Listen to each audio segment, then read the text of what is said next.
You're listening to a Roddenberry podcast. You're listening to Mission Log the Orville, an episode-by-episode discussion of the adventures of the crew of the USS Orville.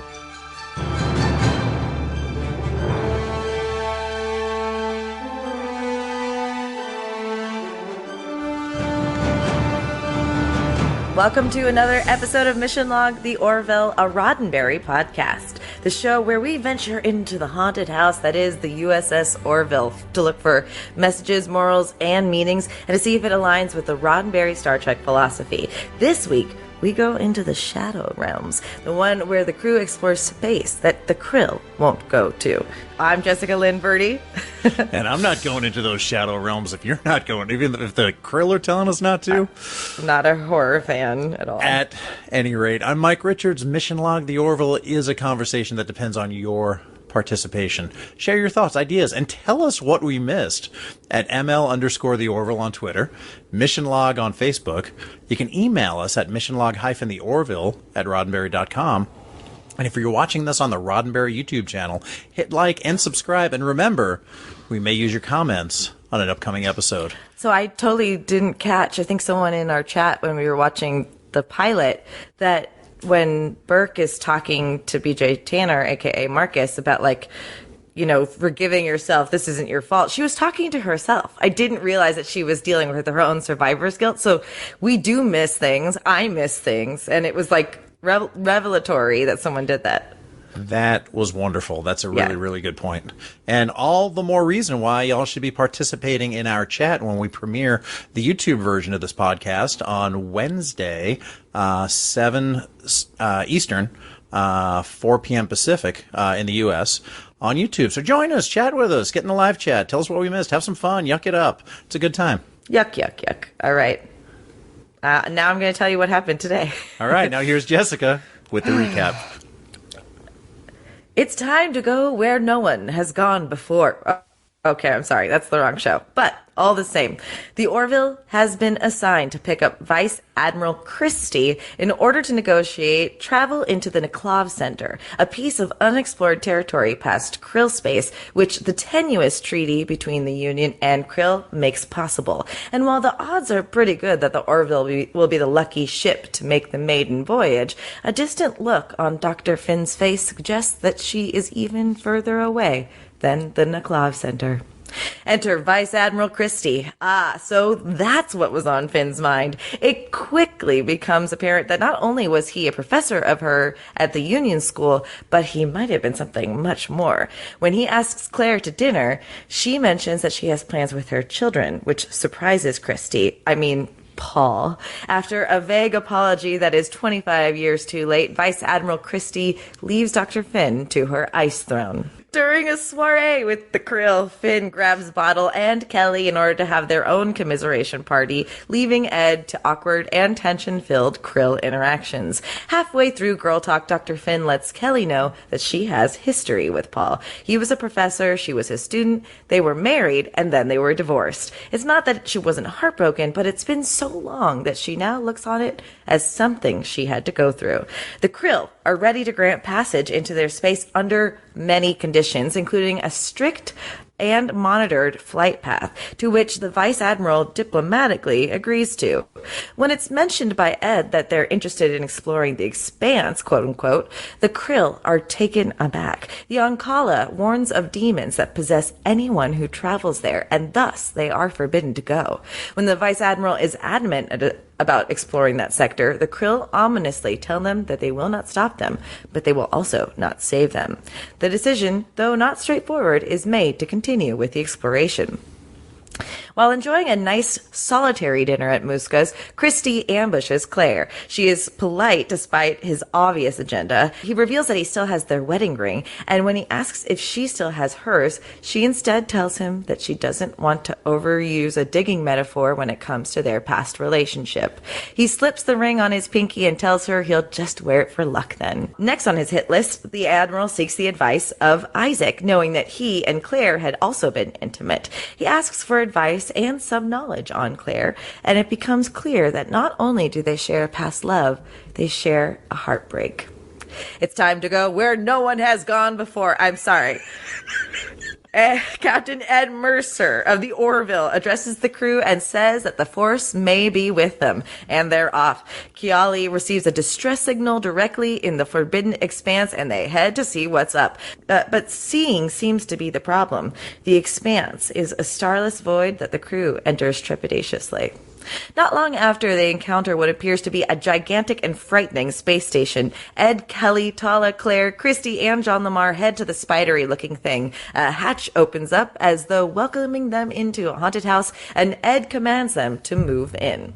The interior appears organic and cavernous.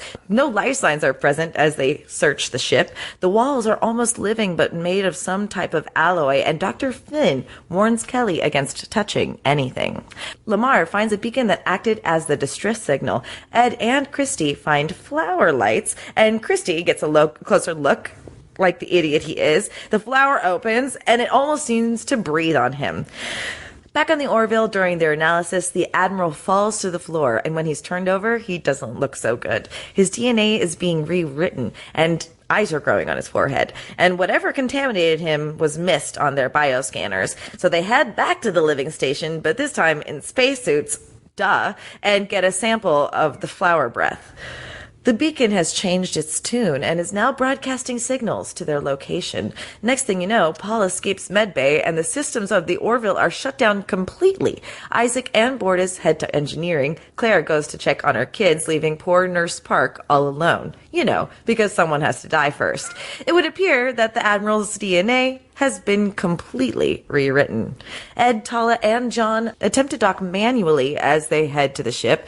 Ty and Marcus aren't at home because they went to go find Claire at the med bay, and the boys are now being hunted by probably Nurse Park or Admiral Christie. I guess he really wasn't happy about Claire having kids. A crew member finds the kids, but instead of rescuing them, he gets spit on by Admiral Christie and automatically the things into a monster as well.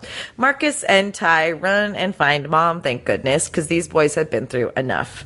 Crit deduces that they are dealing with a demon, quote unquote, that is reproducing on people's faces, and that the beacon is actually a mating call. John Lamar is traveling down the Jeffries tubes. I can't help it. I'm sorry. Internal something or other, but is able to bring auxiliary power back online. Unfortunately, like in any good horror movie, John is in a perfect position to get attacked next. And holy crap, the horny monster crawl sprints after John. It's a mad dash toward salvation, and John is able to narrowly avoid mating by locking himself in the brig. Tala finds John locked up and taunts two of the aliens to chase her now. She lures them to storage, and she is able to handle them pretty deftly thanks to her super strength and badassery. She narrowly avoids being spit on, but hey, some people like that. When one encounters Isaac, it's confused to say the least. Tala brings a defeated body to sickbay, and as John is attempting to bring Quantum Drive back online, a vessel is approaching their coordinates. Looks like a little baby organic ship to me. Finn learns that these aliens have very low immunity currently, and a common cold is enough to kill them. But Ed suggests that they have to try to see if they can save their crew. Finn locates Christie using the Zelayan Sunstone ring in engineering. After stunning or probably killing a few quote-unquote things, they start looking for Paul in engineering in hopes of her being able to still reach the human part of him. She tells Thing Paul to take his new species to the ship that is headed their way. She doesn't get through to him, and instead he threatens to assimilate them all. And she says she's going to release that cold virus. And just then, that's when the Thing Admiral Christie makes a mating call or something and summons all the remaining aliens to leave. He says, "We go, but not forever." Once again, at Muska's, Isaac seeks to find Claire. He wanted to see how she was doing. What ensues is a delightful conversation. She invites him to stay and keep her company. The end. So scary. Was it really? Was it scary for you? I it was fun. To me, it was, just a fun haunted house episode. Some jump scares and also, some meanings, morals, messages we'll get into later, Sure. that I think we'll have some fun with. This episode written by Brandon Braga and Andre Bormanis. Neither of those two need any introduction. Friend of the show, Andre Bormanis. Oh, you mean that guy? We know him. Who likes that guy. cats. And, yeah. and Brandon. These two previously collaborated on Identity, Part 1, Nothing Left on Earth Excepting Fishes, which was the skewering of stellar cartography made into religion. What is that called again? Astrology. There you go. That wasn't the right one. No, that was the Krill one. Oh, that's right. That was the Krill one. That was. Yeah. You're right. You're correct. That was. I know because that's the Billy Joel episode. That was the Billy Joel episode. Oh yeah. You're exactly right. Yeah. And Into the Fold, which is also kind of an episode. That was the one with the shuttle crash with Isaac. Right. It was with Isaac and Finn, and a lot of kind of like zombie-like creatures in there. This episode directed by Seth MacFarlane. Just kidding. Just trying to even up the tables after last week. This one actually was John Kassar. Got it. Music by John Debney. I thought it was very powerful, very Jamie Horner-ish. Very. There was some Philip Glass in there too. Like there was, and some like when Philip Glass's work has been used to like convey space, it's so good. And when they were heading into the Expanse, it had that like deep. Yes. Space, brass stuff, and it was awesome. It was so good. Really, really good. Yeah. And our favorite, our new, maybe not favorite admiral, but our newest admiral to appear on the Orville is Paul. Definitely Christie, not our favorite. Vice Admiral. They called him out by rank. Vice Admiral Paul Christie. Started way back in the 80s working on projects like Remington Steele, North and South. He was in books 1, 2, and 3. And he'll be back on the Roddenberry Podcast Network when Mission Log covers Workforce, parts 1 and 2 during season 7 coverage of Star Trek Voyager. Look for that episode to drop sometime in 2025. Not shocking. Depending. So a vice admiral in the United States Navy has 3 stars. The Planetary Union, all of the admirals we've seen have 5 stars in a ring on their epaulets, on their shoulder insignia. You have so this would suggest he's at a lower rank than... Well, I don't know. It would suggest to me that the Planetary Union uses different insignia than the U.S. Navy does. That's all I get. So well, but like I would extrapolate admiral, vice admiral, president, vice president. But correct. So where it goes, nobody knows. There in the U.S. Navy, there's 5 ranks of admiral: rear admiral lower half, which is a 1-star; rear admiral upper half, which is a 2-star; vice admiral is a 3-star, and then just plain rank of admiral is a 4-star admiral. And then we get into a fleet admiral, which is a very rare and higher rank that's given out. That is 5 stars. Only a number of people have held that throughout history, and like the other admirals on the Orville, there may have been some inspiration from a real-life admiral. The real-world Admiral Christie that I identified was Ralph W. Christie, born in Somerville, Massachusetts. Seems like a lot of things kind of swirl around New England on this show. Shocking, I know. Wow, what a coincidence. Born in Somerville, Massachusetts, August 30th, 1893, graduated from the United States Naval Academy in 1915 and served on a variety of warships. He was trained in torpedo design and implementation. Christie was one of the first students of the submarine school at New London, Connecticut. He went on to command several submarines, including the USS Octopus in 1918. Shush up. That's a great... Wikipedia be damned if it's wrong. Well, it could be, but that's an amazing name. He graduated from the Massachusetts Institute of Technology with a master's degree in mechanical engineering. Is that MIT? Yeah. Got it. And after I didn't know MIT was Massachusetts. Yeah, sure. It's a good school, and mechanical engineering ain't easy. I've heard. I would have no idea. I knew one person who went I was an to aviation MIT. major, so yeah. You went to MIT? No. Oh, gotcha. Yeah. After the war, Christie was given command of naval forces in the Philippines. He retired from the Navy in August 1949 with what's called a tombstone promotion to the rank of, wait for it, Fleet Admiral. Vice Admiral. Just like our Paul Christie. So, but he was dead. No, a tombstone engineering is one that you get on the day of your retirement, not on the day of your death. That would weird. That would just be mean. But that's all weird. Yeah, so that's what they call it. It's kind of like as you're retiring, they're like, yeah, you deserve it. Take an extra star with you for the effort. Weird. If anybody asks you where you got it, tell them it fell off a truck. It's like honorable discharge, Yeah. essentially. Is there ever a good discharge? So he passed away in Hawaii in 1987 at the age of 94, and his wife joined him at the National Memorial Cemetery of the Pacific following her death in 2002 at the age of 100. Holy moly! So cannoli. yeah, good for them, man. Good genes back in the, being born, in the 1800s, early 1900s. Seriously, I mean, it must. Yeah. Wow. Recurring cast, we have Victor Garber back as Admiral Halsey. If you want to hear more about him, you'll have to go back and listen to very early episodes of Mission Log the Orville, because we covered him early on. Extensively. Kai Wenner is back as Ty Finn, BJ Tanner as Marcus Finn, and Gavin Lee, R.I.P. maybe for the last time, as Nurse Henry Park. I love that you had just didn't let it go. Where's Nurse Park been? Where has he been? Where's Ensign Park been? Where has he been? And it, because you got tabs on Turco and you got tabs on Park, and I just.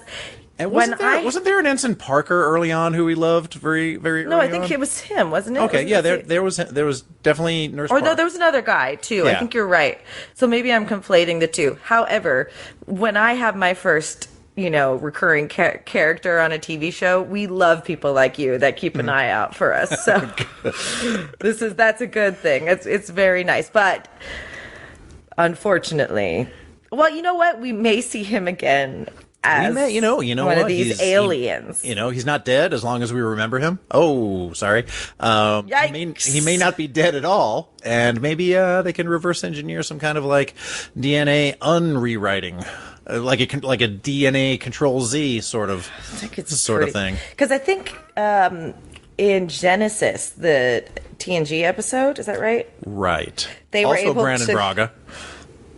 Because O'Brien basically has the same eyes that these guys do, right? But they were able to revert back thanks to Data. I think that was a silent nod to Data of saving the day in that episode, because when it came up to Isaac and didn't know what to do to it, it was like, oh, okay, that's the one that would have healed them if they had done the, beat for beat the same episode. Staring contest. Yep. And so, we are not here to compare apples to apples or even apples to oranges, but if you think about it, and I'm not the first person to think about it, I'm sure, but basically the Krill are I think they're like the Cardassian and the Bajorans together, because you got the religious and then like the fervent, sure, domination, and then you have Mucklins, aka Klingon, and I think whatever we encounter today is, in this episode, is the organic Borg, essentially. Right. How freaking awesome was that? Was her kick-ass? So much fun. Kick-ass Tala was so fun. One more thing to cover real quick. We no longer have an air date on these shows. We have a premiere date. Streaming date, June 9th, 2022. But yeah, man, absolutely. Kick-ass Tala Kiali was great to see. I just realized we hadn't gotten to see, even very rarely did we get to see what's-her-face's extent of her fighting capabilities. And this is when you start seeing the Orville's already getting praised for this, but the right kind of use in storytelling and effects increasing with the budget, as opposed to, hey, let's just throw all the money into fireworks. They're getting great stunt coordination and a longer scene where you can just see her beat the living. It was an intense, awesome scene. So I was really stoked about that. It was, and that whole scene of John Lamar running away through the conduits, which are the official names of the Jeffries tubes on the Orville, we found out today. Conduits. Conduits. I don't know. I was thinking we were going to call them maybe, I don't know. Lily's tubes. Yes. But then you get, Fallopia's tubes. No, I was thinking maybe more with one of the ship designers, somebody who was, responsible there. But conduits is the official name. So MacFarlane's tubes. And that scene, I thought he was just brilliant when he got out of there and used the brig as a sanctuary. It was behind the brilliant. force field. And then to have them buck up against it that was one of the more frightening moments. That motion of the two of them, polymorphs trying to get in, or whatever they were called, trying to get in, and then Tala coming in saying, "Hey, come get me, you beeholes, big dummies." Yeah. She rocked it. Yeah. She really. We don't need anyone to prove their worth ever, and we talked about this on About a Girl. You don't need to go, hey, you provide something to society, thus you're worthy. And we never needed Tala to do anything in order to be worthy, but it was just so good to see her used to her full potential. Yeah. Yep. So there's so much more to talk about. Yeah, too. and we chatted about the conduits real quick, and one of the things I noticed during the show several times, because it was an episode, I think, like I didn't compare minute by minute or anything, but I felt like we got more exterior shots of the ship in this episode than we did in Electric Sheep. I don't know if that's true, because think about I would actually. Oh yeah. We had the whole pterodon shakedown right outside. We had that. Yeah. We had them. I mean, even if it was small, it wasn't like establishing shots of the outside, but they were working on the ship. Right. They were in the docking bay. Yeah. They were showing off the ship. They definitely were. Even the title sequence is so long and egregious, but I mean that as a compliment. That's okay. I mean it as a compliment, because it's just like, look at our ship. It's amazing. Just like harps, as if played by angels as they fly around the outside. It's so of the good. Thing. Oh wait, that's another movie also. Oh crap! May the Firefly be with you. But just seeing it this week again, just an appreciation of just the detail and the sort of the re-imaging or the update of the ship, and is just phenomenal. So hats off to Brandon Fayette and the entire team that worked on that. Not only the outside, but Doug Drexler, who had a hand in reshooting or redesigning the hangar floor, which we got to see in detail, which with a much more kind of functional. Was he responsible appearance for it? Was he responsible for engineering too, or I do not know. I do not know. I just know I liked what I saw, and the team did a good job. The set was something that when Seth was our guest was talking about how he knows he can just walk on set and see something amazing, and creating the alien world of these polymorphs, as you so lovingly call them. That's got to be what? Paul. Oh, morphs. Oh my! Yeah. Like a xenomorph, but like a. Because 100% it's alien. But close. Also, here's the thing. Here's the sticking point I have with xenomorphs or xenomorphs. Okay. All it means is unknown alien. Correct. Yeah. It's not a name, but we just call them xenomorphs. And there are so many unknown aliens, apparently, that the official name of the xenomorph in Alien is like xenomorph, like J113.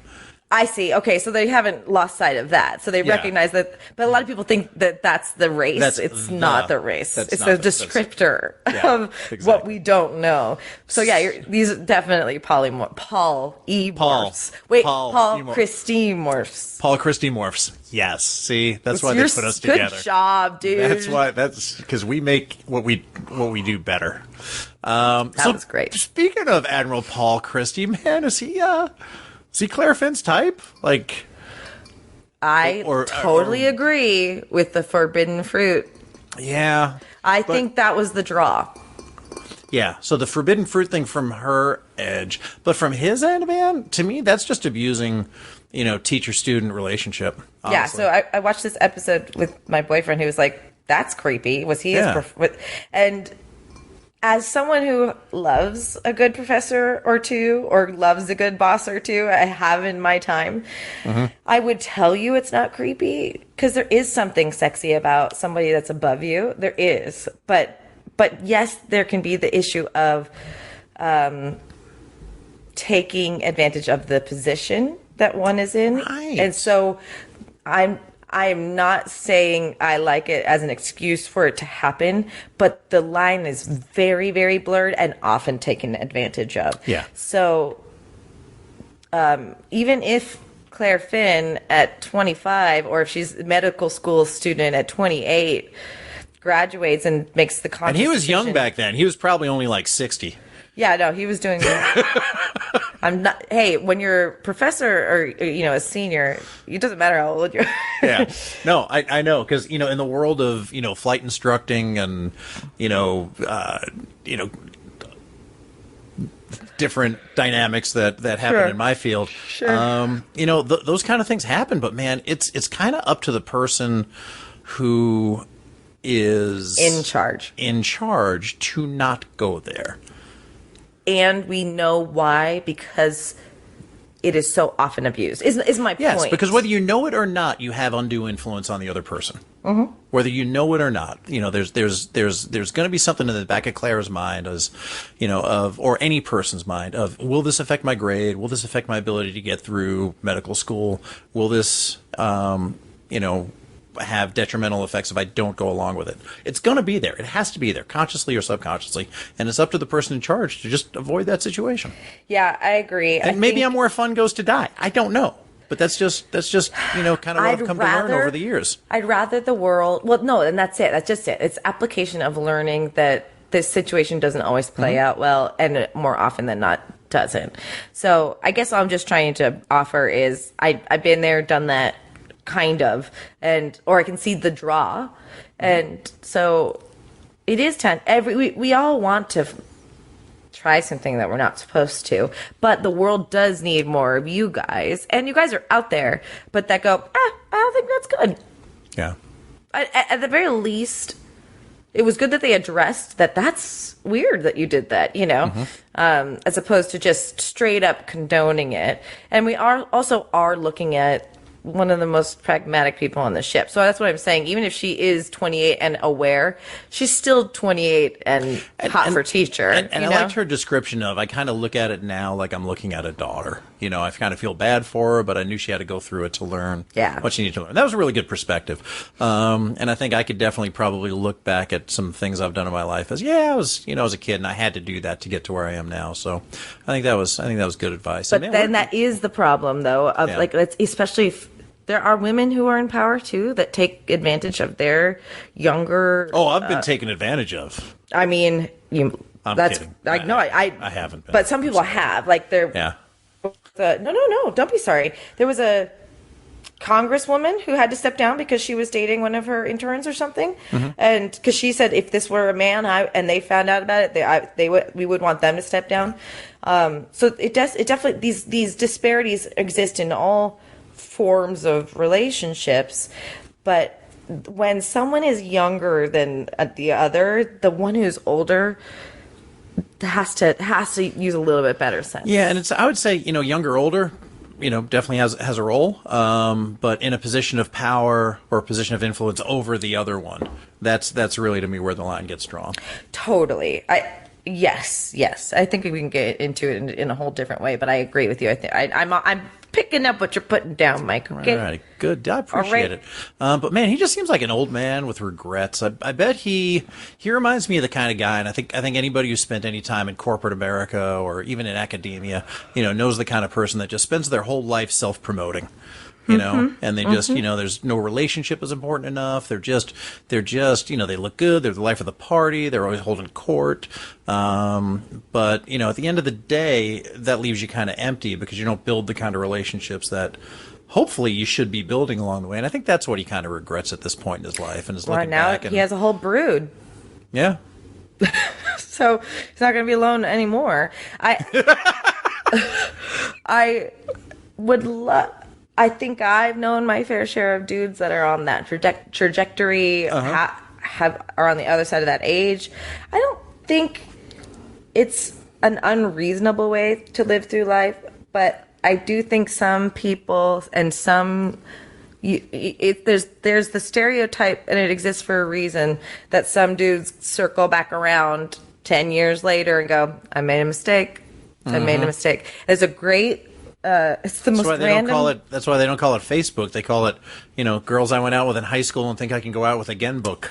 Wow. That's it, 100%. Yeah. Yes. So I understand. And I've been the recipient of that.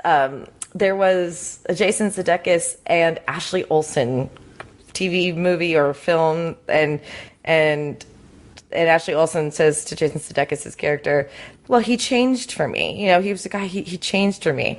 And he goes, oh, no, he didn't. Then she goes, well, what do you think? When do men change? He goes, he might have changed, but he didn't change for you, is what he said. And I'm like, ooh.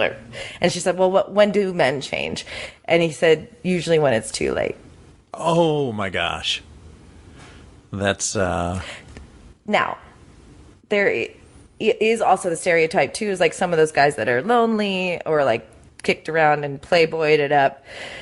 When they set their mind, it's like, I think about Company. The musical Company. Are you familiar with that? I know it.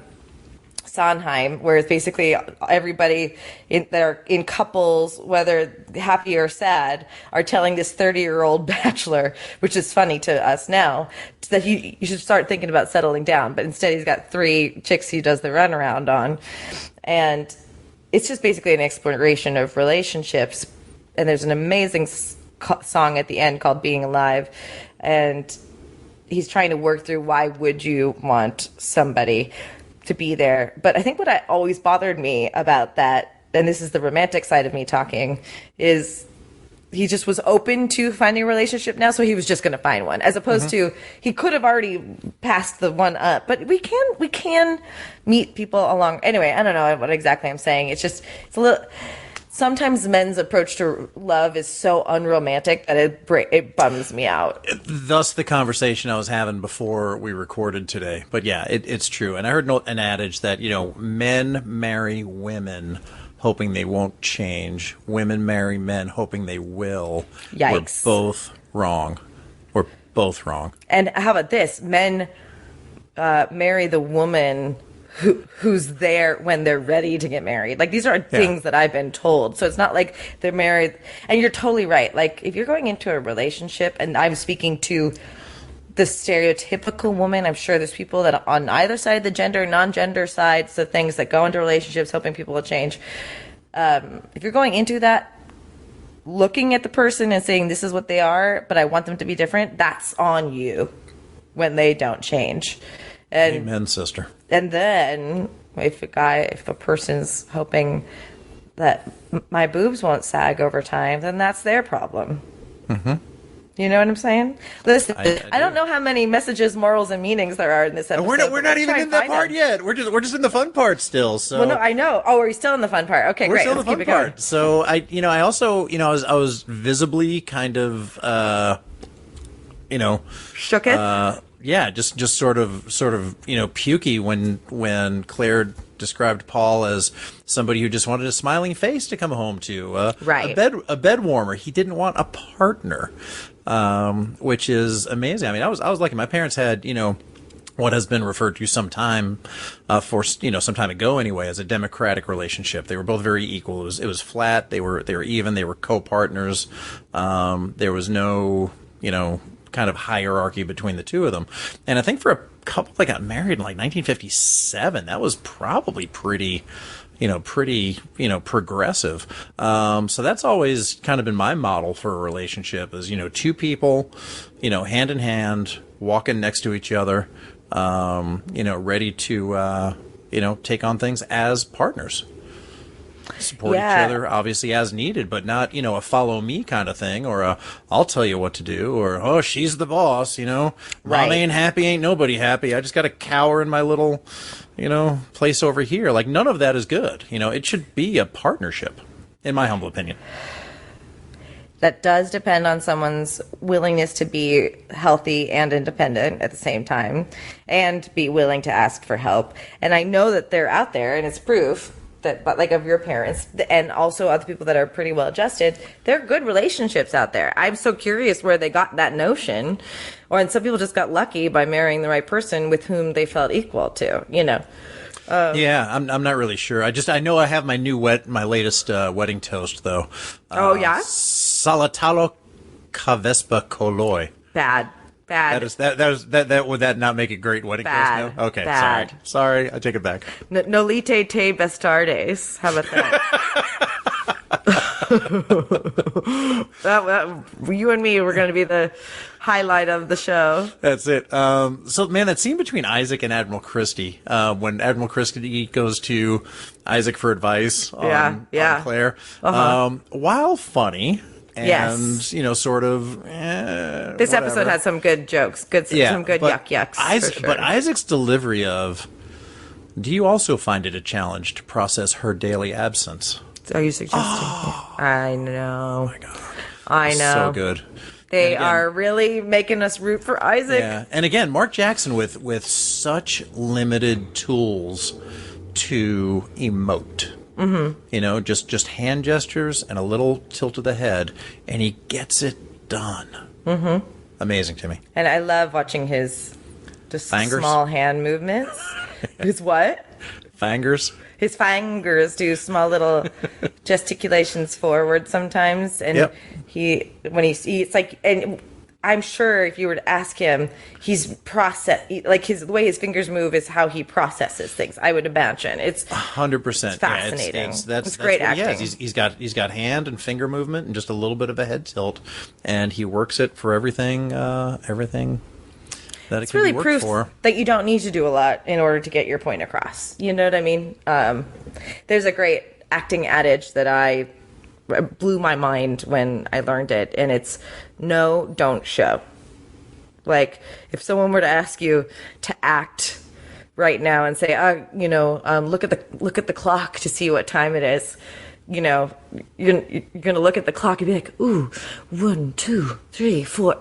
Why would you do that? When you look at the clock as a normal human, you just glance over at it. You might look blank in the mind, but you're just checking the clock as a normal person. And you know what? What? In that scene, Paul Christie had that same kind of look when Isaac started to say her favorite sexual positions are. He just went. He just looked. He didn't look shocked or anything. He just kind of came out of a bored part of the conversation and looked at him like, "Are you seriously going there?" A lot of great acting again in this episode from everyone, but especially Penny Johnson, Gerald Johnson. I always screw that up. Gerald Johnson, Johnson Gerald. Penny is great in this. The boys are dumb. You never know. The boys are dumb. They're so dumb in this episode. You know who else is dumb? Kai is not. Kai's not dumb. Kai's small. To think that Marcus was going to let Kai go back to the room by himself? Yeah. Marcus, what? I know. Marcus, also, if nothing else, had a lot of good sort of guardian instincts. He didn't, because he was about to let Kai go back. Historically. Oh, historically, sure. in Into the Fold, and not here, not now. No, complete. Well, also, first of all, the captain's going on the away mission every single time on this. So this is one of those things where I think everybody wanted to get their name in the history books. You're totally right. When the history is written, and they're like, well, who are the 5 people that were the first people to go into the Expanse and make first contact with this kind of organic, weird life form that even the Krill are afraid of? I think everybody wanted their name to be in the history books. And honestly, that is the right reason why he goes the first time. He should not have gone the second time. But at least he had the spacesuit on the second time. Why didn't they have it on the first time, Mike? We segued perfectly into this because when you were saying, how dumb are the boys? I was like, how dumb is Kelly? She just walks up to a wall and she's like, Ooh. And Claire's like, you may not want to touch stuff. What is Christy looking into it's, you don't have the story if you don't. Well, it's like every horror movie you ever watched. Exactly. You're just watching it going, why? Yep. Don't go in there. Don't go upstairs. Yep. Those commercials a few years ago where they're like, hey, we should hide behind that wall of chainsaws. Oh. Why don't we just get in the running car? It's... Yeah. No, there's a bunch of knives in that room. Let's go. Yeah, 100,000%. classic horror. Yeah, just and they even called it out. Okay, now entering haunted house, and yes. and Victor Garbo saying, if this actually was a haunted house, I'd say don't go in there, but it's not, so you're good. I do love that. I love that kind of. It was meta, but not meta. Yeah. The only thing I wish they did was I wish they had used like Scott Grimes even a little bit more as meta guy, because he did like now entering haunted house, and are you sure you want to go? And he had like a couple little like, kind of like the voice of reason kind of thing. But I think he was even more like, oh, this is where if you go into an expanse, sure. you enter the aliens that take over our bodies. He could have definitely said that and foreshadowed the whole damn thing, and it would have been fine. Yeah.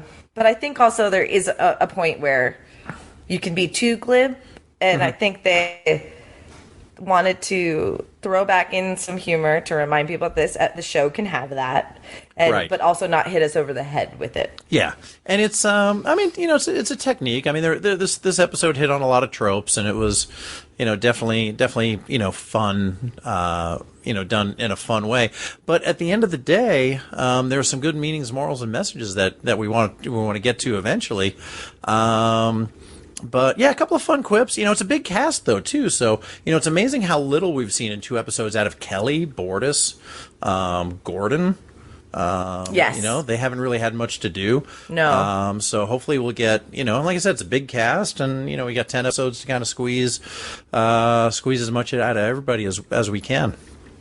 I think I'm waiting, even though we have seen John Lamar do some awesome things. I'm waiting for a John Lamar episode. I'm waiting for another Kiali episode, and I'm waiting for like a Gordon episode. I have a feeling. Yeah. Excuse me. I have a feeling that they'll pair him up with Charlie again, because there's some commiseration there.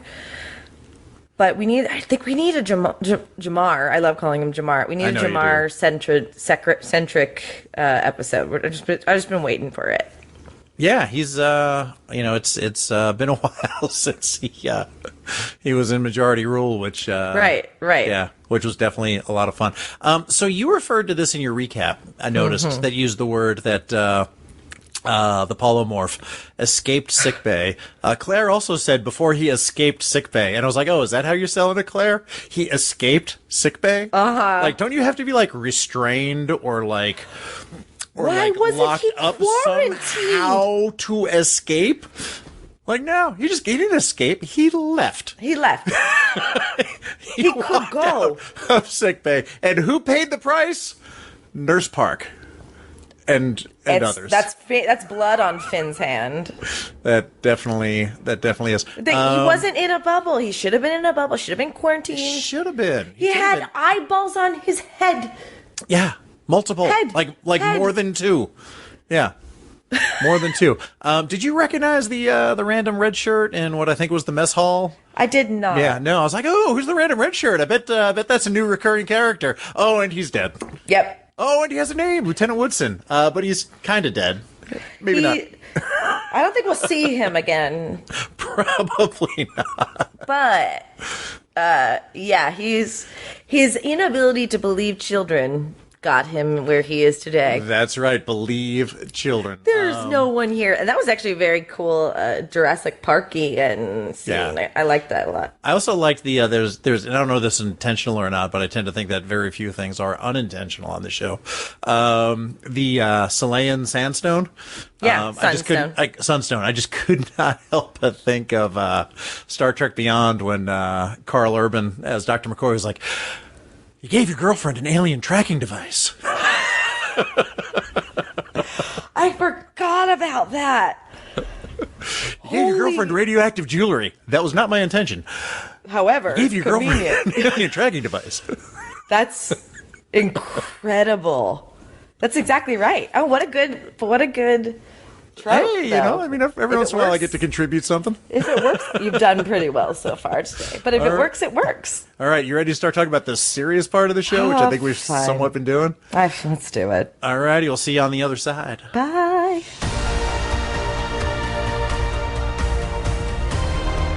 Okay, Mike, We've come to the part of the show where we explore the big ideas in the episode Shadow Realms, and we're going to discuss the messages, morals, and meanings.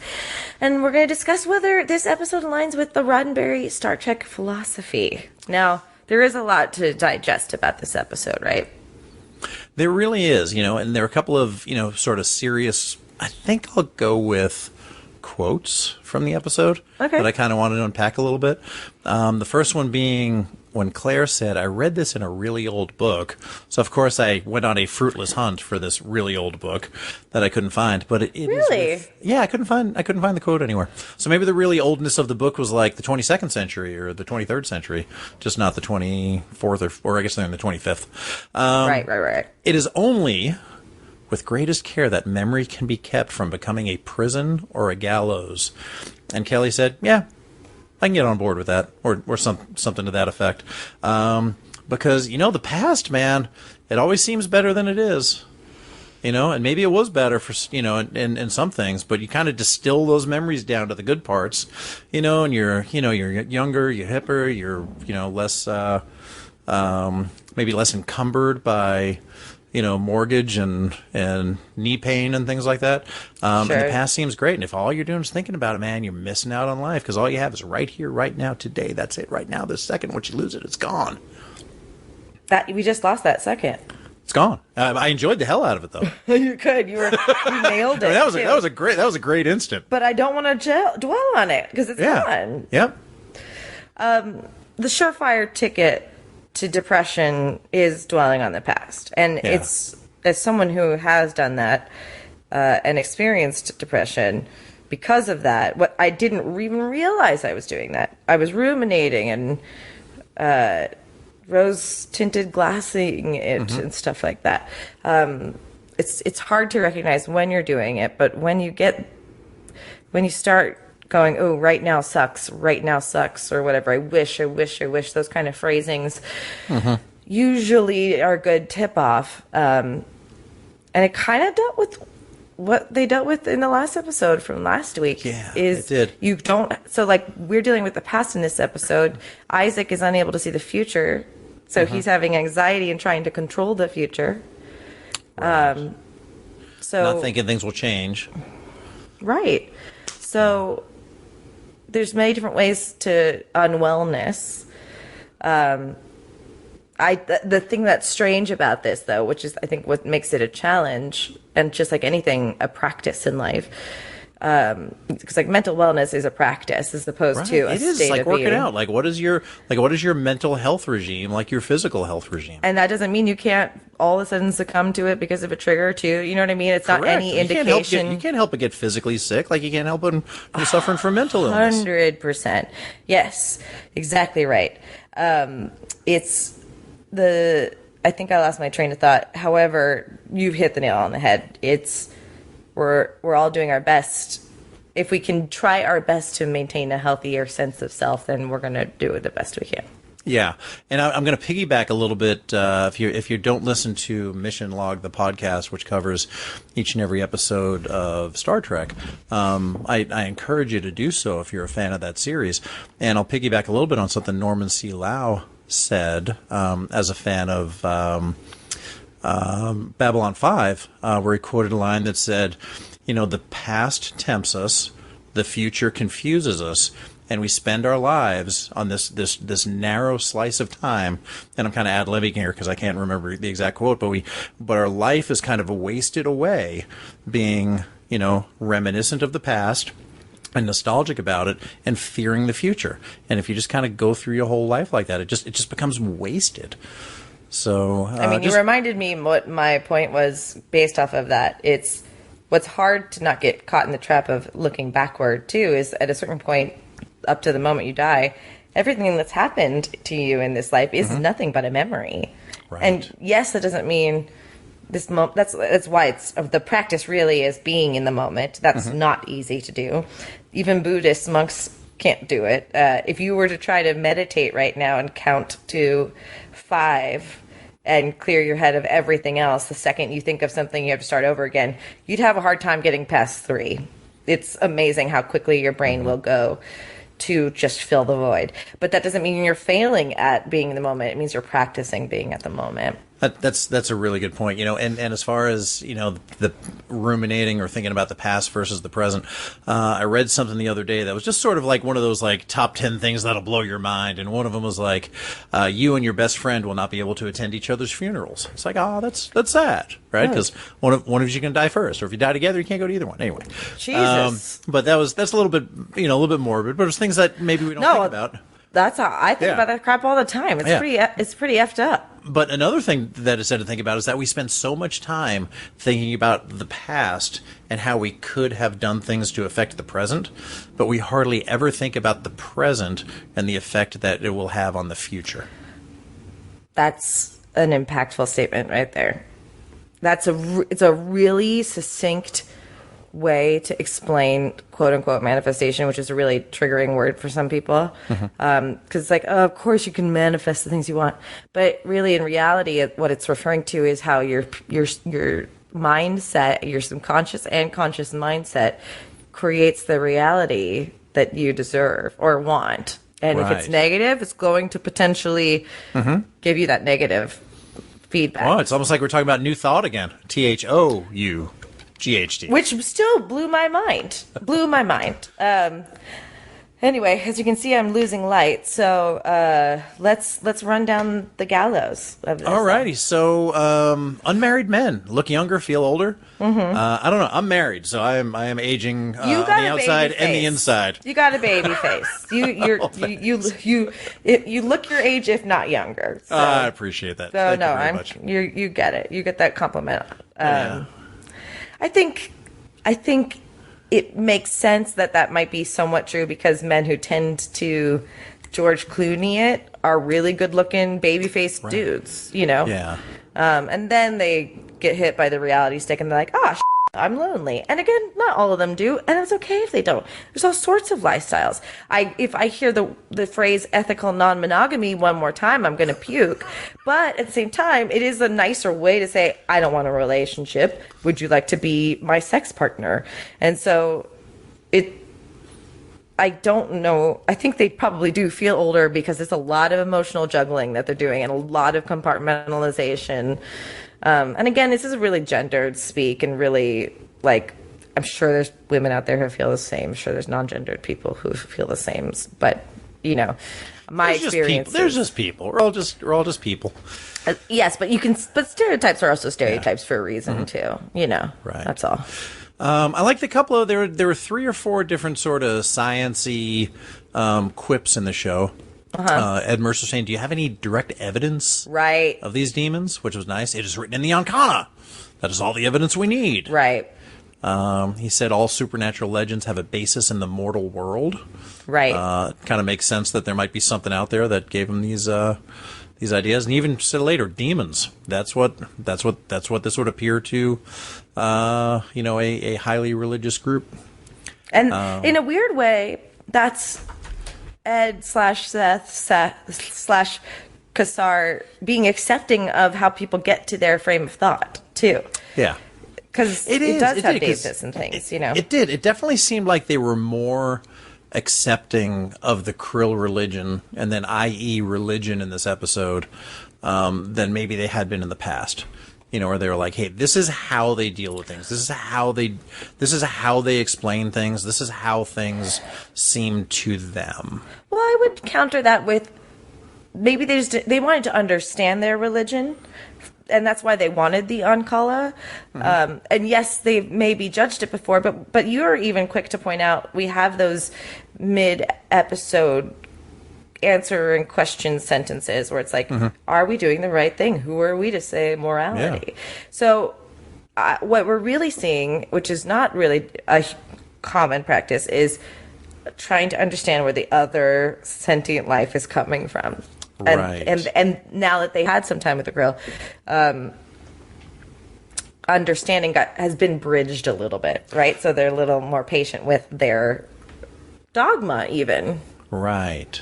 So perfect segue into messages, morals, and meanings. So that that patience, that sort of understanding, that legitimate willingness to understand somebody who thinks differently than you do. Am I summing up what you were saying? Mike, you always make accurately? me sound succinct. Doesn't matter how many words it takes either. No, truly, because I'll say more. Rest assured.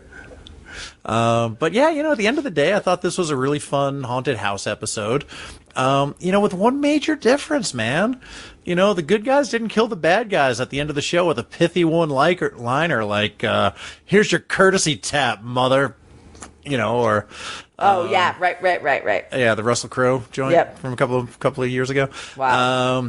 But it was, it was one of those things where, they had the means and the opportunity to just sort of vanquish the enemy, kind of like Kirk did in Arena. Mm-hmm. Kind of like in Is There in Truth No Beauty? Is Arena the first episode series of the series? I don't remember. I'm sorry? It's not. Arena's not the first episode of No, it was I believe a season 1 episode. I'm not 100% sure. I know it was season 1. I know it was the Gorn. I just didn't remember. But it's a great example of leadership and compassion. Yeah, you're totally right. Yeah, you got them killed. The Horda. They could have, found a way to kill that Horda. No questions asked. They found out it was intelligent and found out a way to communicate with it. And right. This was this. Now, there was no, meeting of the minds. There was no final scene where it was like, give me your hand. And, they decided to be friends at the end. But it was, with Ed's line of, they were our crew members. Can't we find a way to talk to them and avoid killing all of them? That I think is in the, the finest in sci-fi and humanistic and Star Trek philosophy. I really do. Yeah, I'm going to agree with you wholeheartedly. We would have looked differently on Ed as a leader if he didn't do that. Yes. Even subconsciously, because you can't quite blame him. Right. If he just let them die, There was the conversation, and Gordon was like, "Hey, it's us against them, and I pick us." He's not he's not half wrong either. Yeah, and I think you have to ramp up to that level of willingness to, I don't know, commit genocide. Not even genocide, because it was just a number of them. To commit mass murder. Or to just kill people in a war. You've got to have that opportunity. You've got to at least give yourself the opportunity to talk and avoid that. But the decision to let these folks live instead of just killing them, are they intelligent? Claire made contact with the polymorph, and it became obvious that he was intelligent, although angry and violent and willing to come back, but intelligent. I think it was the right decision. Were the Earlians evil? They theorized that that's how they propagated the species.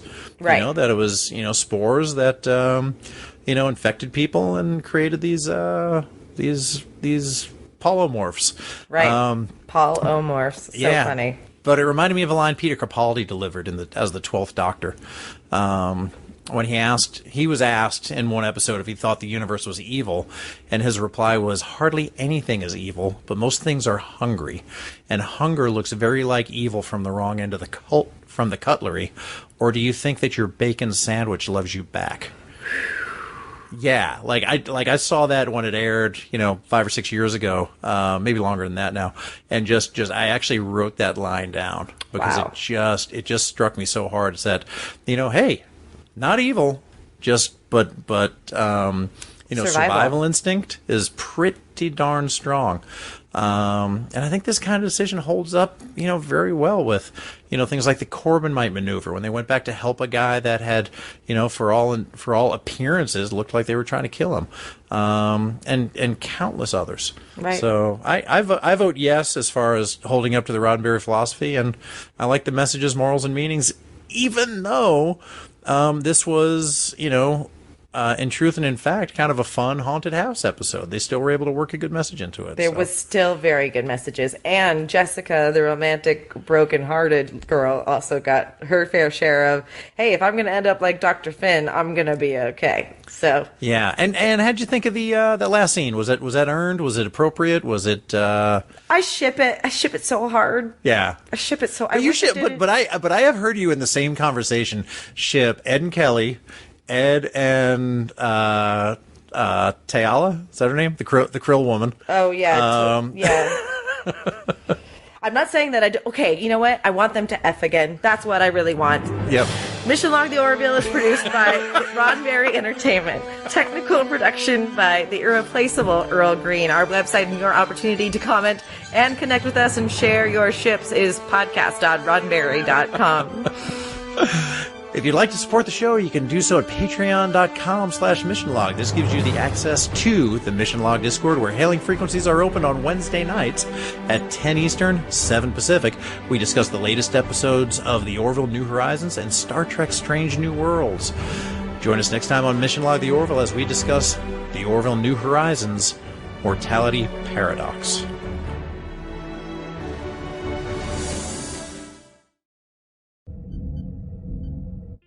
This is a Roddenberry podcast. For more great podcasts, visit podcast.roddenberry.com.